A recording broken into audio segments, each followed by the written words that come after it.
Hey everyone, welcome back to my kitchen. This is Cece and we are getting ready for Christmas. And one of the things I promised myself this year is that I'm not going to be running around in the kitchen with my head cut off like a chicken. And I'm going to get myself prepared, strategized, get myself all set to go so that I can actually enjoy family when they're here. And I am going to go ahead and make gravy.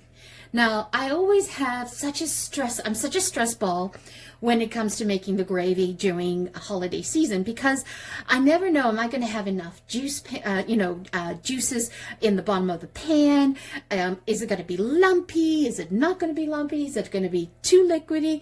And the story goes on, and I just become this huge stress ball. So, I decided it is like, 11 days before Christmas, and I decided I'm going to make the gravy ahead of time. Gravy sits really well in the fridge. It also freezes really well, and all I'm going to do is pop it out of the freezer, bring it to room temperature. So Christmas Day, when the roast is out of the oven, I am going to take the juices of the turkey and spike the gravy with it as well. And the beauty of making the gravy ahead of time as well is, one, we can take care of all the lumps if we ever have those issues. It also sits and builds flavor over time, which is really a great benefit. And the other one is like, to me, it's the zen factor. I just need to zen out and enjoy company. But usually it's about the lumps and not having enough gravy to go around because I didn't have enough juice with, maybe the bird wasn't as fatty or I didn't put as much stock in. Who knows, right? So I'm just going to go ahead and I'm going to make this gravy. And this isn't cheating. I'm calling it strategy. Okay, so let's see what we have on the board here. It's quite a bit here, but these are all the flavorings that we'll talk about the meat in this section. These are all the flavorings that I'm going to use to build the stock, to build that flavor base, right? So I have 2 onions, and all I did is peel it and chunk it out. That's all we want. I've got 2 big carrots, like they were fairly long carrots, and just sort of peeled them, chunked them out. I had leftover celery, so might as well use that. So if you don't have leftover celery like I did, you want to use at least 2 long celery stalks. And I've got all of this onions sort of peeled out. I'm going to roast it in there. It's going to be amazing. And I washed some parsley, some Italian parsley that I had, so get that going. And I had some leek tops. I had just finished making potato and leek soup.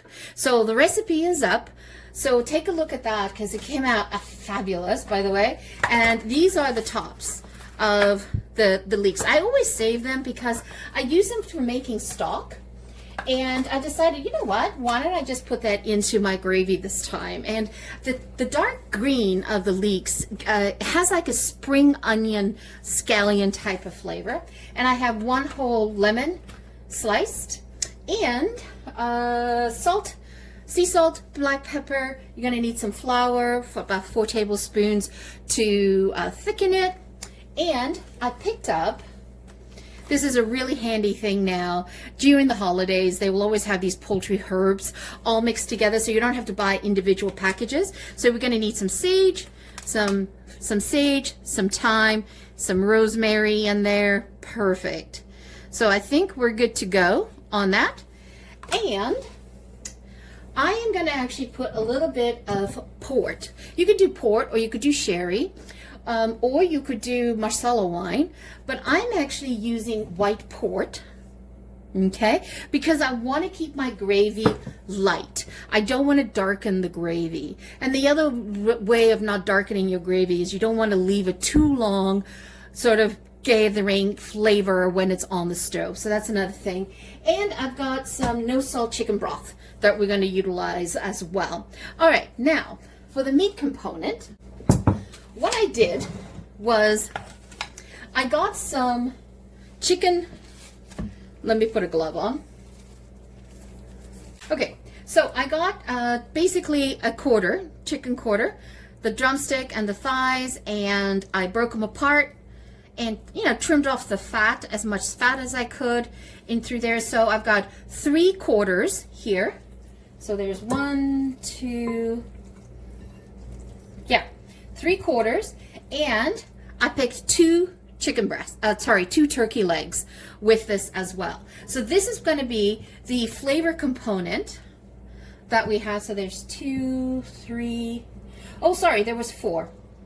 There was 4, yes. So there was a package that I bought from the grocery store, and there was 4 chicken quarters in there, and 2 turkey legs I bought as well. So what we're going to do here is we're going to salt this really well. And I'm using coarse salt, sea salt. So, and I have a coarse peppercorn, 4 peppercorn grind. And all we're going to do is marinate that. Just to get them all flavored up. And we'll add some more. Because remember, everything else is not going to have salt. And I don't really salt my turkey when I make it in the oven, when I roast it. I'm not heavy-handed on the salt as well. So I need my gravy to be well flavored, well seasoned. Okay. Awesome. Okay, that's it. That's all we need to do. Now, So I prepared all of this ahead of time just to keep the time on the video shorter. So you want to get a roasting pan, okay? Make sure it's got a height to it, right? We need definitely a height. And then I'm just going to build the base. So I'm just going to go ahead and put the leeks down at the bottom. And I'm creating a bed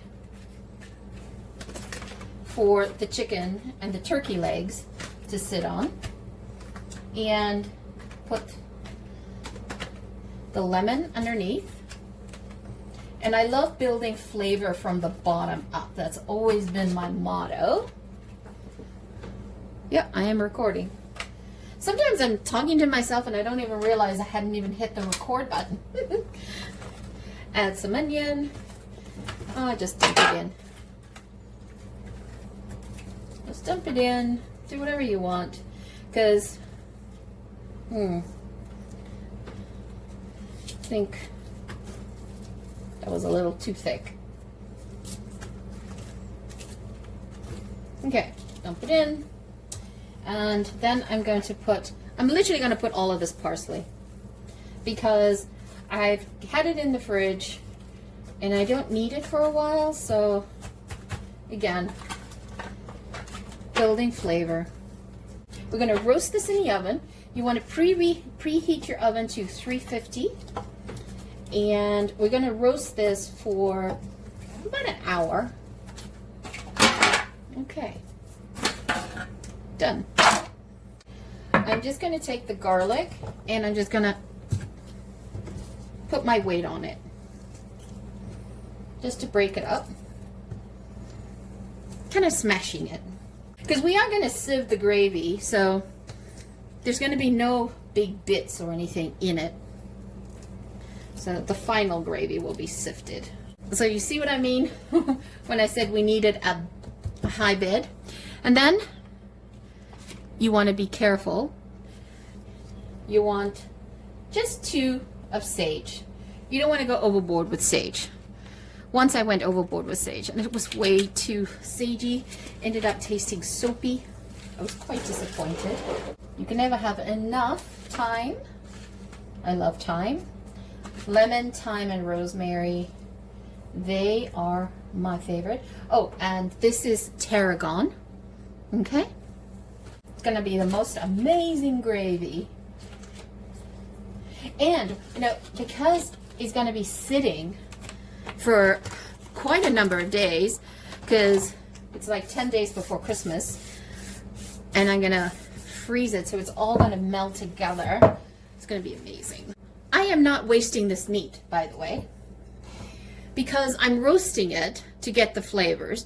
And then when it's finished roasting, we're going to literally take this off, and we're going to take the meat off the bones, and then we'll continue cooking it. And the meat from the bones, I'll just save that, and I'll make like a chicken pot pie, or I'll make a roasted chicken salad. So got many options here. So I'm kind of doing 2 meals in one. And nowadays, you need to be creative. You need to find ways to stretch the budget, because not everyone is blessed with a large budget. So I always look for deals on my chicken, wherever I can find a deal. And there we go. See, just perfect.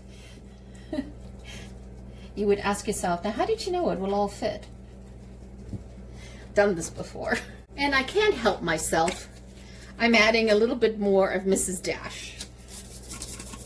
No, not a little bit more. I'm just adding Mrs. Dash on top. So I usually use this in my turkey. So let's add it in.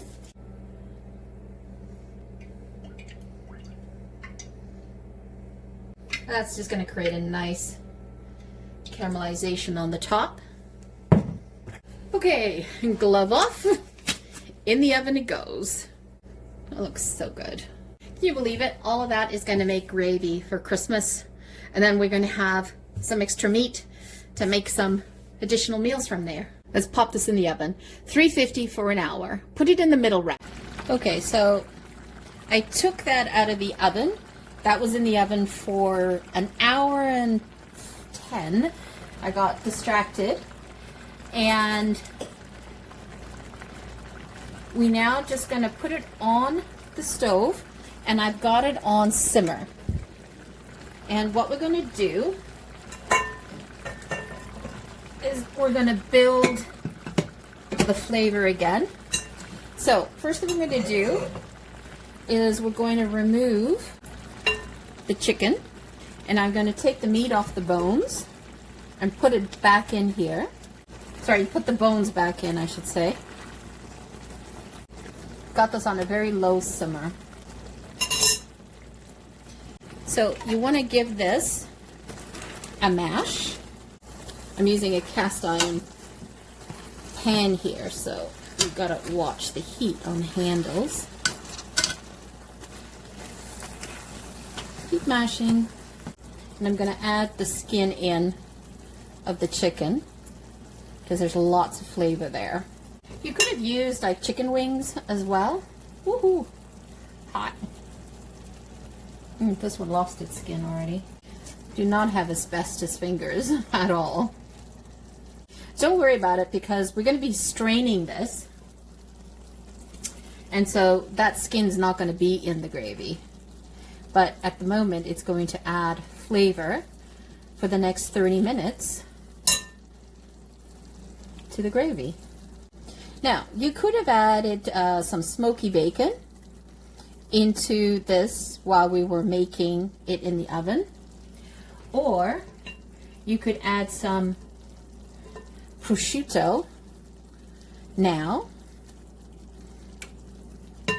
and finish it off with that, just to add some additional flavor. I think that's what I'm going to end up doing.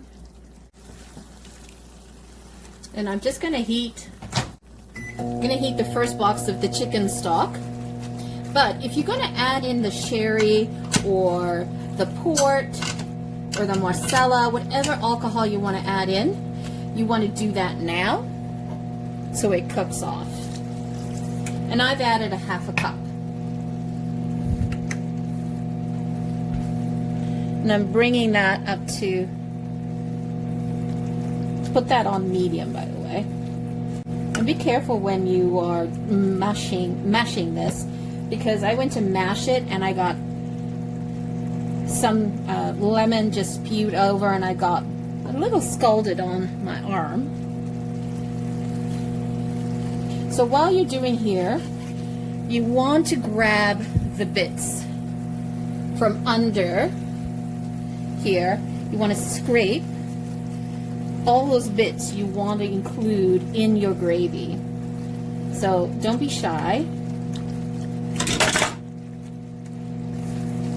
Take your spatula, go under there, move it around, and then what I do, this is Christmas, so I might as well, I'm adding in some butter as well.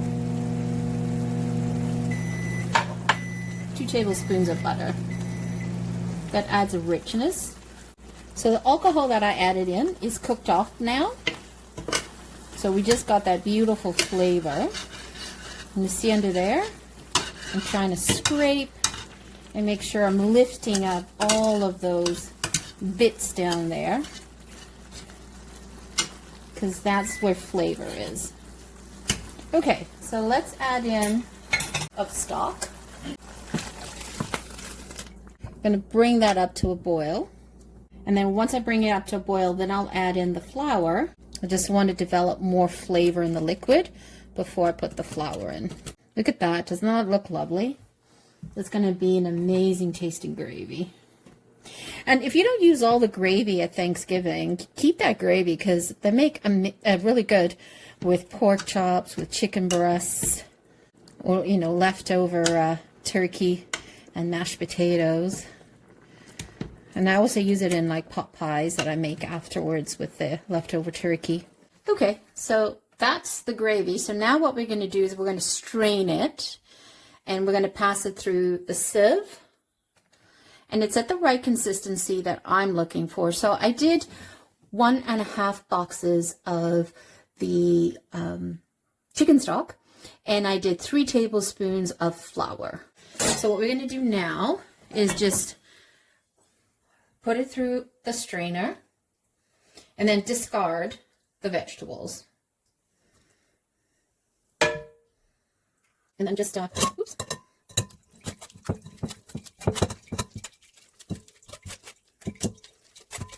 The spent vegetables in there. And I really press down hard on this.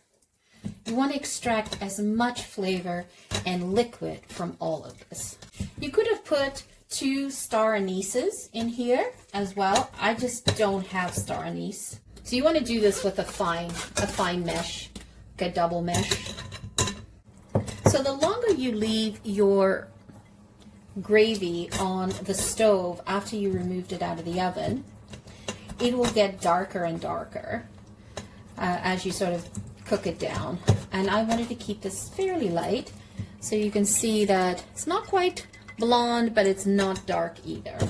And what I love about it is, as you do this in the strainer and you put more liquid in, it picks up the flavor from the previous vegetables that you had in here.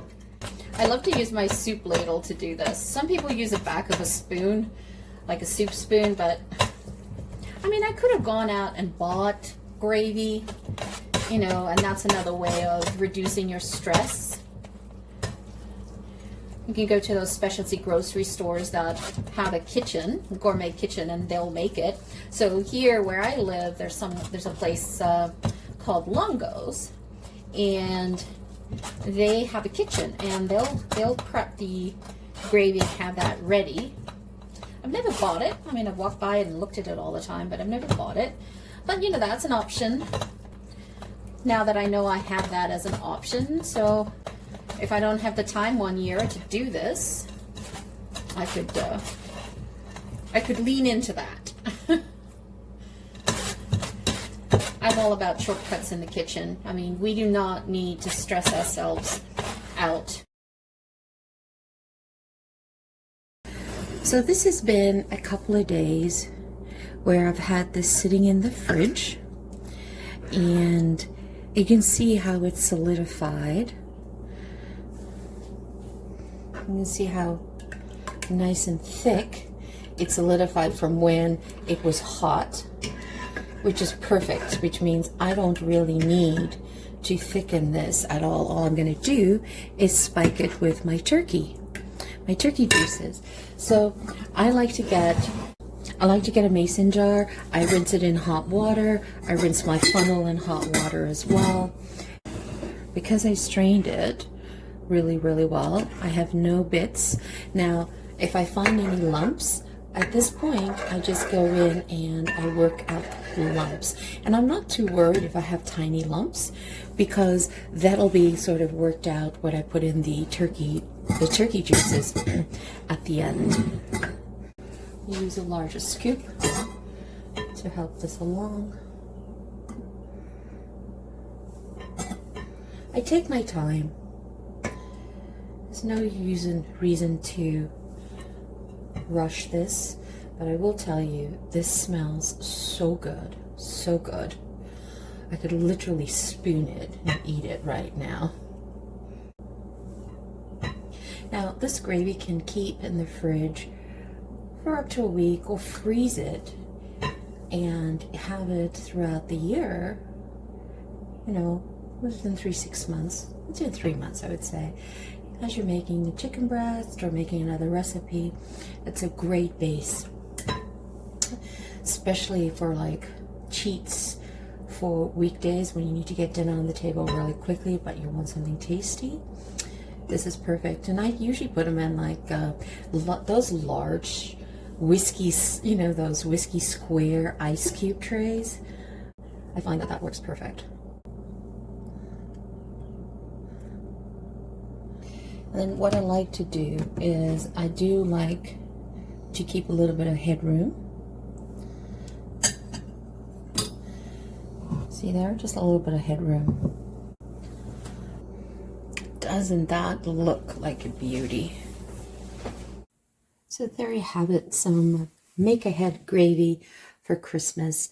I have just reduced a major amount of stress out of my life, because usually I'm always panicking. I don't have enough juices, blah, blah, blah, or it gets too lumpy, and I am now ready to go. So all I have to do is spike it with the turkey juices and serve it nice and warm. Once again, thank you so much for joining me. Always greatly appreciate it. If you're new to the channel, welcome. If you have not yet subscribed or hit that like button, please do so now. We are trying to grow this channel and we need all the help we can get. We are a small creator and we would love your support. It is absolutely free to do. All you have to do is hit that subscribe button, hit that like, show some engagement on these videos, add a comment. All of those little things help the YouTube algorithm promote us to more enthusiasts like yourselves. Once again, thank you so much for joining me. Always greatly appreciated. Have a fabulous day. Ciao for now. Don't forget to hit subscribe.